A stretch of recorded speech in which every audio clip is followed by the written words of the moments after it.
If you are taking medications for anxiety, allergies, insomnia, overactive bladder, or even depression, you need to be careful, as some of these drugs may quietly increase your risk of dementia and mild cognitive impairment. In fact, taking one of these very common pills daily for a year may raise your risk of dementia by 50%. There are evidence from many studies show that such medications are linked to brain shrinkage, particularly hippocampus, that lead to memory loss. They are everyday use medication that are probably you are using on daily basis. Hi, I am Dr. Shambhu Yadav, a neuroscientist and a stress biologist from Harvard Medical School. In this video, I want to walk you through what these medications are, what these drugs are, and how they are silently harming your brain. I am going to go over safer alternative you can use instead. And if you have family member taking any of these medications, share this video with them, as many people are quietly damaging their brain and enhancing the onset of dementia without even knowing this. The drugs we must be careful with are in a class of medication called anticholinergics. Anticholinergics are a class of drugs that block the action brain chemical called acetylcholine. And acetylcholine is one of the most important and widespread neurotransmitters that act like your brain messenger. It helps neurons to talk to each other for their proper function. You need acetylcholine for the various functions, especially in muscle movement, memory, attention, and autonomic function. When you're taking these drugs for a longer period, it's like disrupting the brain communication system. The brain signals gets weaker over the time, and that causes memory loss and further lead to dementia. Here is the important part. Actually, the anticholinergic drugs are very common. For example, allergy medications like the Benadryl, which is diphenylhydramine, are anticholinergics.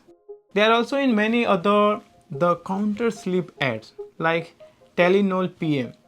This is the combination of acetaminophen, which is the active ingredient of pain relief and fever reduction, and diphenylhydramine, which is the active ingredient for promoting sleep by acting as an antihistamine. And some anxiety medications comes under this class as well. Medications like hydroxyzine, also known as Vistaril or Atarax, are included. Also, many irritable bowel syndrome, which is the IBS medications, like the Bentyl. Bentyl is the brand name for the dicyclomine, which is anticholinergics medication used to treat irritable bowel syndrome.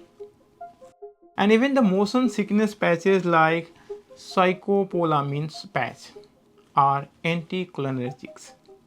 This medication uses as to prevent nausea and vomiting associated with motion sickness and surgical procedures, but it causes reversible dementia. Some are prescribed medications and many are over counter, but they all have the same brain blocking effect. Acetylcholine blocking medication. So many studies show this. Look at these articles and the meta-analysis that looked at over 1.5 million people showed that anticholinergic drug use an independent risk factor for all causes Alzheimer's disease and dementia.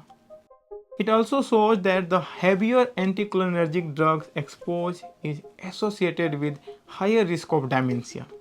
Another concerning study, a meta-analysis of 21 studies, showed that the anticholinergic use for more than 3 months increased the risk of dementia by estimated 46% versus non-use.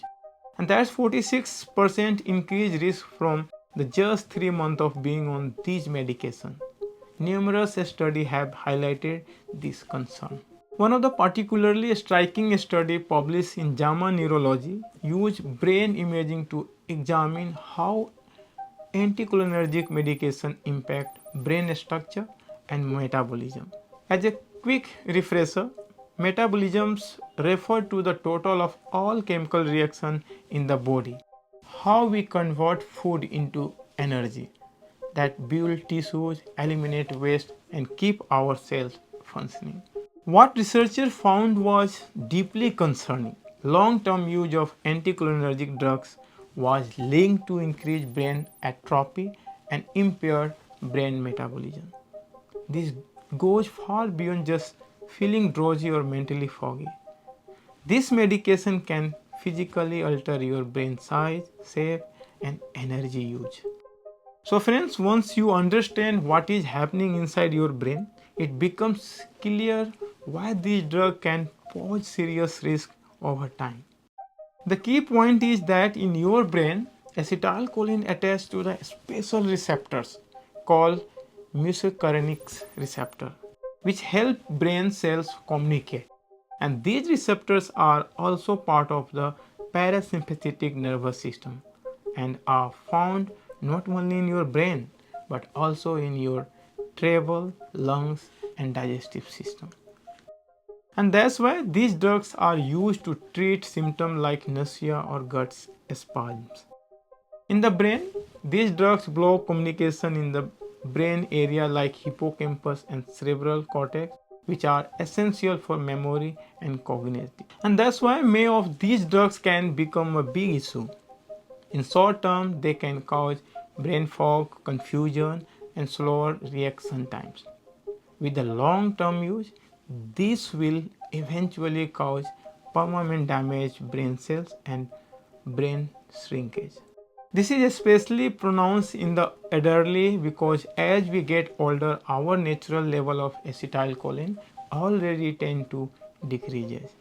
When you take medications that block acetylcholine, it's like hitting fast forward on your brain's natural aging process. You are cutting off one of the brain's key communication pathway, and the longer that disruption lasts, the greater the risk of lasting damage. So I am not saying these medications should never be used. Taking a Benadryl for a night or two if you can't sleep isn't perfect but still usually okay. Sometimes we need to use Benadryl for the bad allergy or other medicines for problems like bladder control or stomach issues. But what we want to avoid is taking this medication every day for months or years. And this is especially important for people who could be a higher risk than others, such as those who over 55-year-old age, those who already having the memory issue, or those taking more than one of these anticholinergic drugs at the same time. Might be you are taking hydroxyzine or the viscerals for anxiety and then taking Benadryl for the sleep.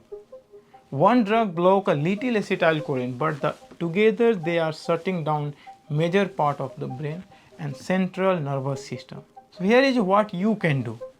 First, check all the medicines you take, including the prescription and over-the-counter ones. Look at them online or ask your doctor or pharmacist if any of them are anticholinergic drugs. Next, don't stop or change any medicines on your own. Always talk to your healthcare provider or doctor first.